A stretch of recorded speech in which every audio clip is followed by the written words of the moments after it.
Namaskar viewers, hello and welcome to Sansad TV. I am Tina Jha, you're watching Healthy India. Well, cases of flu have been on the rise in the country over the last few weeks. A lot of people have been experiencing prolonged post-viral cough, breathlessness and sneezing. According to government data, nearly 4 lakh cases of acute respiratory illness and influenza-like illness were reported in the country until February. There are 4 types of seasonal influenza viruses, namely A, B, C and D. Influenza A viruses are further classified into subtypes. So currently, subtype A, which is H1N1, which is also known as swine flu, and AH3N2 influenza viruses are circulating in the country. Also, as per government numbers, over 3,000 laboratory confirmed cases of various subtypes of influenza, including H3N2, have been reported by states till the 9th of March. The numbers may have slightly increased as more states have confirmed cases of H3N2 over the last few days. So at least 3 deaths have also been reported due to this particular virus. In this edition of Healthy India, we'll try to understand from experts what is causing the spread of this virus and other subtypes of influenza A virus, and what precautionary measures you and I can take to keep the infection at bay. Joining me are 2 eminent doctors on the panel. I'm pleased to welcome Dr. Pragya Sharma. She is Director, Andaman and Nicobar Islands Institute of Medical Sciences, Port Blair. And Dr. Karan Madan, Additional Professor, Department of Pulmonary, Critical Care and Sleep Medicine, All India Institute of Medical Sciences. Thank you to both my guests for joining me on this edition of Healthy India. Dr. Sharma, let me begin the program today with you. So is this H3N2 a new kind of virus which has suddenly, and we've seen an uptick in cases of flu and which have also been prolonged over the last few months? So this is not a new virus basically. This is type A influenza virus, and influenza, let me explain the basic structure of the virus. There are 2 types of proteins like on the surface of the virus, which is the H and the N proteins.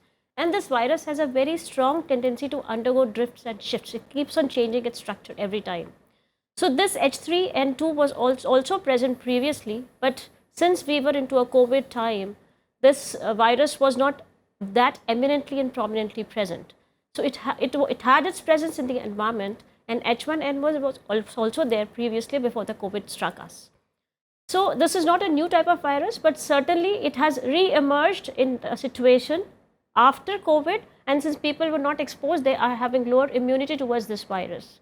And thereby, the manifestation of the virus is in the form of an epidemic. So the type A viruses are most notorious virus type, influenza type viruses for the epidemics and pandemics. Right. So in fact, influenza A viruses, you rightly said, have been the cause of the pandemics. Dr. Madan, we've just been through an unprecedented health crisis. The world is still reeling under the impact of COVID-19. How different is this one, the H3N2? And we are worried because there have been 3 deaths in the country. The cases are going, just increasing by the day. So how worried should we be? What are the symptoms that we should watch out for? So, Tina ji, I think influenza has been there since times immemorial, and influenza also happens every season and every year. So it's not that we are getting a surge right now also. Even last year and every year, there is a seasonal influenza which happens. And we also saw a surge of cases which, happened last year, because the more you test, the more you'll pick up. So I think, it's a testing bias also, because now people have become more aware of testing for acute respiratory illnesses. So we were having colds and coughs for many, have been having for years, but the testing doesn't happen. Now that you test, you pick up. The second thing, which is, can it be severe? So most of the cases are, mild, what we call as a common cold. But when somebody gets a high-grade fever, an illness in which, there's a lot of body ache, sore throat, high-grade fever, that is something which we call as flu. And that's what we term as clinical influenza illness. Now, people who get clinical influenza illness, some can get a severe disease. And these are the ones who are elderly people, the ones who have underlying health conditions, very young, very small children, and people with chronic respiratory diseases. So I think severe illnesses will happen, but I think that is also a small proportion of the total pool of cases.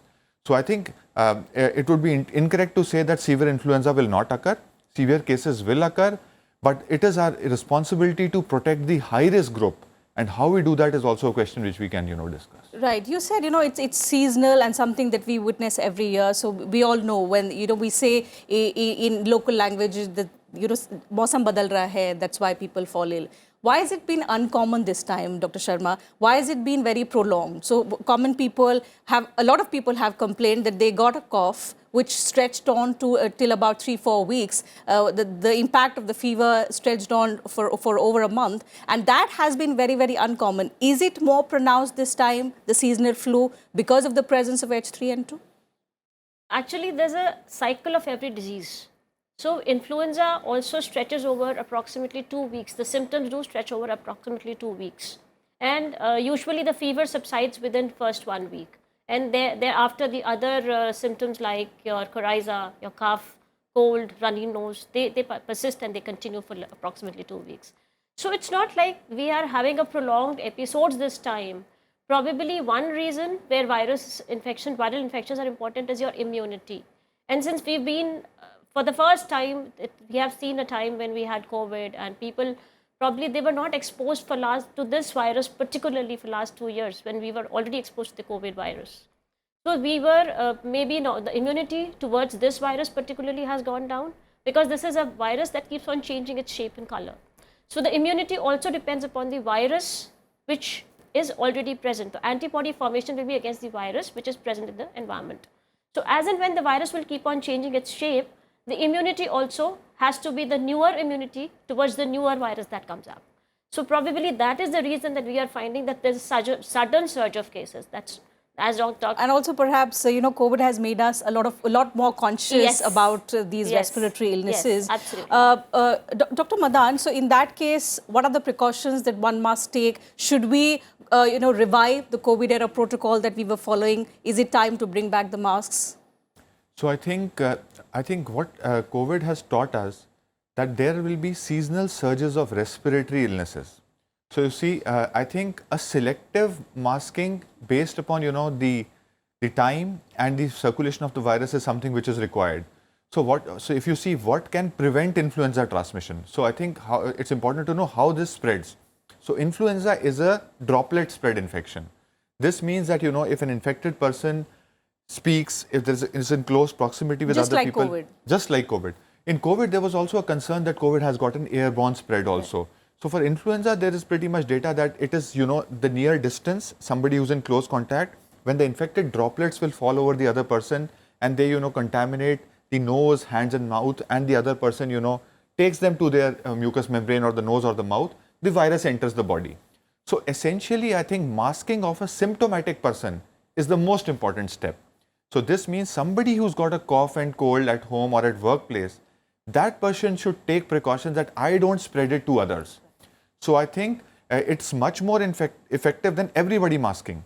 So I think taking a break a little bit from a workplace or, selective masking during those periods once you are symptomatic would go a long way in preventing and giving this infection to the others. So I think that's there are so many variants of COVID and there are so many types of these viruses.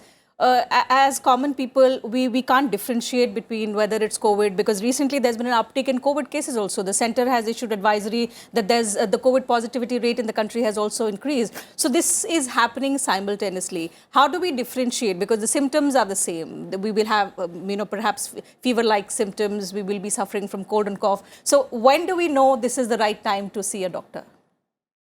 Dr. Sharma. Yeah. So actually, there's no need to differentiate, first of all. Because if it is a mild illness, it's a mild respiratory, like we just said, there's a bias of diagnosis. We diagnose and for ages there have been respiratory infections. We've had multiple adenoviruses, respiratory syncytial viruses, we've had COVID viruses also in different forms. So we were never diagnosing and detecting it unless we land up into a complication where we will not land up unless we are a high-risk person. High risk, as Dr. Madan just said, that either we are at extremes of ages, either young children, or the patients are more than 65 years of age. So just overburdening the diagnostic system just to check which virus you are suffering from does not make any sense. So the best thing that will help us is prevention.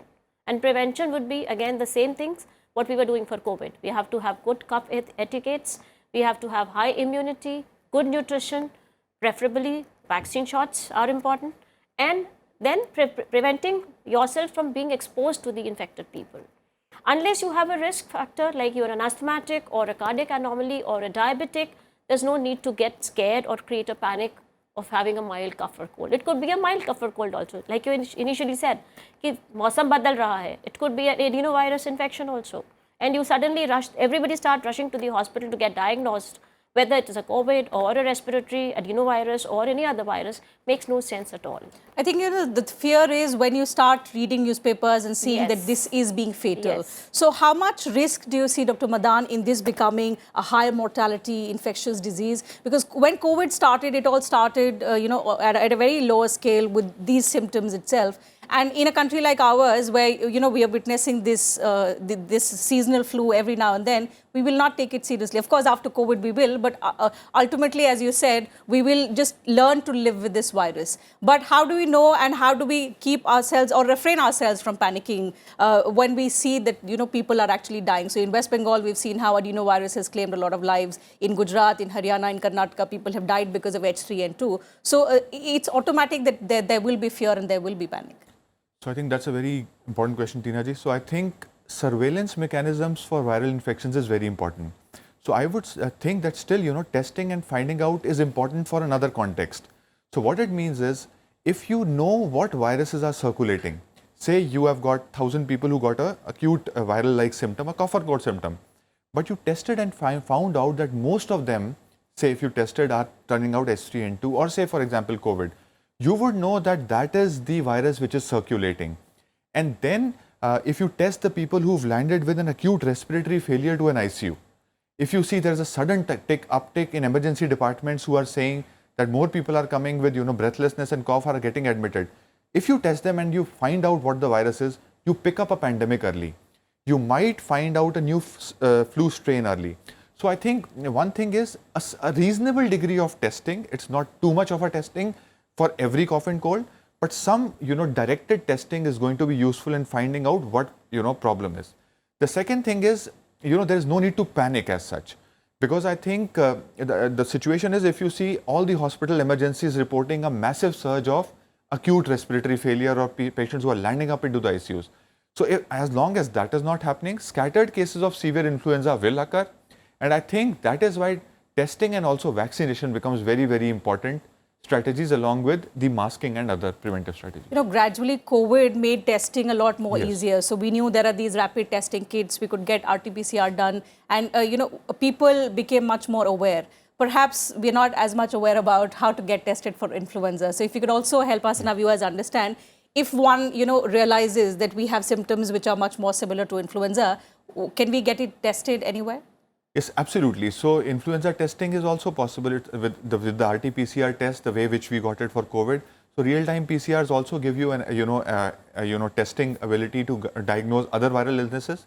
So sometimes it's what happens is, say you get a viral sample which tests negative for COVID. If you have a clinical suspicion, you tell the lab that I want to get it tested for influenza. So I think the testing is very much available. And after COVID, I think that one thing which it has done is it has strengthened the viral diagnosis mechanisms in the country.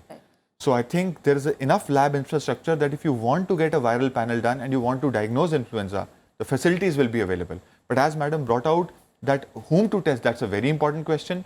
We don't want anyone with a common cold to be rushing for testing. And overburdening the system. Overburdening the system. Absolutely, for severe respiratory illnesses. So anyone who's turned to the hospital with a severe acute respiratory illness like respiratory failure, breathlessness, getting admitted to the ICU, you definitely test those people so that you find out that which is the virus which is circulating. And it's so, doable. Dr. Sharma, we've spoken about the symptoms, we've spoken about the precautions that one must take. Now let's talk about the treatment bit. So unless it gets severe and people have to be admitted to hospitals where they are in the care of the medical professionals, if we are at home and if we have mild symptoms, is there anything that we can do to treat it at home without going for a medication? So actually viral diseases need to be treated with plenty of hydration. Good nutrition is the mantra to manage the viral illnesses in the initial phases. There are antiviral drugs available, but they need not be consumed on OTC status, and the physician has to be contacted before, because every drug has several indications and contraindications. And the drugs are available, and they are best effective when used within initial 48 hours of occurrence of symptoms. So I would advise the viewers that in case they feel the need of it, in case they feel that they want to take some antiviral medicines, they have to contact the physician and start taking the medicine within 48 hours of the occurrence of the first symptom. And if I talk about the vaccines, Dr. Madan, the annual seasonal influenza vaccines that we have, can they treat these two viruses, the subtype of influenza A, which are circulating, the H3N2 and the H1N1? Yes. So vaccines are preventive strategies. So they prevent us from getting, a severe form of infection. So the most commonly used influenza vaccine is an inactivated injection form. So, it's given into the arm. It's a very small dose, 0.5 ml of a dose, and it's given annually into the muscle. So that's the idea how you do it. And the vaccine which we use now is recommended as a quadrivalent vaccine, which contains the 4 most common circulating strains, which includes the strains which you mentioned. So I think vaccine is an important preventive strategy. Now the most important thing is whom to vaccinate. So I think we don't have, as of now, a universal immunization policy in our country that everyone left, right and center gets a flu vaccine done. So the targeted groups which need the vaccine, which is recommended by the MHFW, include the healthcare personnel, anyone who is working in close contact with patients, or anybody in a healthcare setting. They get it. Then elderly people with chronic conditions. This means, heart disease, kidney disease, long chronic neurological disease, children with chronic conditions, and pregnant females. Pregnancy is a very high risk condition if, in pregnancy somebody catches a flu. So the vulnerable groups. They are the vulnerable groups. So these are called as the prioritized groups. And the second groups come as, a preferable group. And in the preferable group, actually, if anybody is willing, there's nothing which is contraindicated from somebody from taking a flu vaccine. But for the say, it's not recommended as a routine. But I think the prioritized groups are the one which one needs to absolutely focus at. And I think if we do that, then a lot of serious illness and mortality due to influenza can be prevented. But how many people are aware, Dr. Sharma, in these prioritized age groups that they have to actually go for this annual vaccine? So maybe those who are in the system, they know about it. Yeah. But the pregnant women, the elderly, the children below the age of 5 who are in that vulnerable age group, how do we spread awareness that this is something that you must go for annually? So the main responsibility is healthcare workers here. They have to spread the information and the awareness amongst the population who are at risk or high priority groups. Moreover, there is these days there's no dearth of information available. You Google, you find any information available, and we are almost connected to the world. We all are aware about it, but the healthcare workers have the principal responsibility of generating the awareness amongst people. However, there's a lot of data available. Researches have been done in the country that show that not more than 10% people in the high-risk groups, specifically the diabetics, the ones who are asthmatics, the ones who are suffering from lung cancer, who should be given this vaccine mandatorily, are not aware about the vaccine. Only 10% are aware, like 90% are not aware. Is it because we are not normalizing conversations around these problems? So we are, talking about awareness, or we are discussing these problems only when the emergency or the crisis is at our doorstep? Is that the problem? No, I don't think that we are not prioritizing, or we are not telling the people at the right time, because it's a common thing which people know. Like, people are aware that the flu shots have to be taken once in a year. Every time the virus mutates, the virus changes, the new strain comes, and the new strain brings a new vaccine, and every year the vaccine has to be repeated. So it's, yes, but this is not a common vaccine available, because this is not probably the around the year public health problem, and maybe people are not perceiving it that way.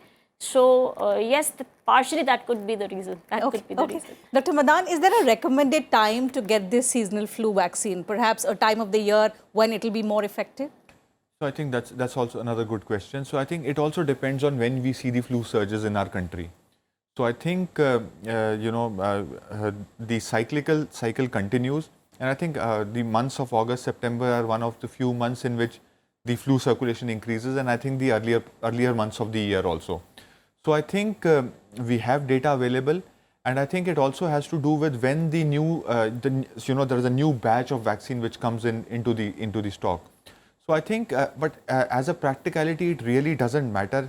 It doesn't mean that you actually have to mandatorily take it before the flu season starts. If you've not taken the flu vaccine, you are a high-risk group. You go ahead and take your flu shot. Taking it, at least the vaccine at any time of the year, at least will be more efficacious than not taking a vaccine at all. So I think ideally, if you can, if you know that the flu season is about to start, but I think an annual flu shot for the high-risk group any time is what is Let's hope required. those who are watching us and those who fall in that prioritized group, as Dr. Madan said, will go and get that flu shot because the cases are on the rise. I'll take one question again, Dr. Madan, from you. It's not just India now. Singapore has also reported some cases of H3N2. There is worry that this could go the COVID way. How do we ensure that we contain it at the right time and effective measures are taken by the center, all the stakeholders who are concerned to ensure that this does not become a pandemic? So my feeling is that it's unlikely that H3N2 will turn into a pandemic, I mean of that proportion, because I think, say I'll give you an example. Last year also, say, we also had a few patients with acute respiratory illnesses who turned out to be COVID negative, but they had symptoms of respiratory illness. We tested a couple of patients and we found that they were H3N2 positive. I'm talking about last year. So this means that the circulation of H3N2 has also been happening. So influenza circulation is going on, and as has been seen with influenza, these surges come and usually they will go down. What we need to do is identify and treat the severe influenza patients in time so that the severe illness and mortality can be prevented. And I think if we step up the vaccination, of the prioritized group closer to the, surges. Now, we are talking about this year, but as the time will pass, we will be more aware that, at what times of the year our flu circulation is happening, and we can target our public actions, timely. You're right. So I think with coordinated efforts, we've had a successful battle against COVID, and with a lot of awareness. And as both our panelists suggested, they've told us what to do to take precautions to keep the infection away. But just in case you get infected, and if the symptoms are severe or uncommon, something that you've not experienced before, you must see a doctor and then follow the medication procedure. And for those in the vulnerable age group, as our panelists have suggested, it's important to get the annual seasonal flu vaccine, because this is one important way to help you keep the infection at bay. So that having been said, I'll have to wind up the program. I would like to thank my guests once again for joining us on this edition of Healthy India and putting across your thoughts, your views, your suggestions before us and our viewers. And to you viewers, thank you very much for your time as well. I'll see you same time next week now. Take good care of yourselves, take adequate precautions, and I'll see you same time next week. Keep watching.